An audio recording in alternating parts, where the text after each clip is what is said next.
Смотри, что нашел. А, нет, стоп. У меня же изобретательный контент. Сейчас переснимем. Смотри, что придумал. В Питере довольно бывает часто дожди.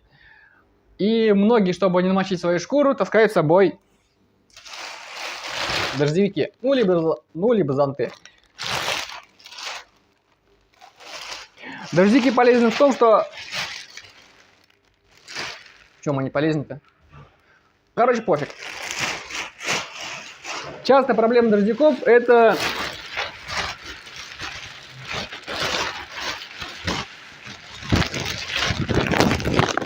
При каком-либо ветре капюшон снимается. Если держать капюшон, то дождик попадает в рукав и прочие проблемы. Как я разрешил этот вопрос?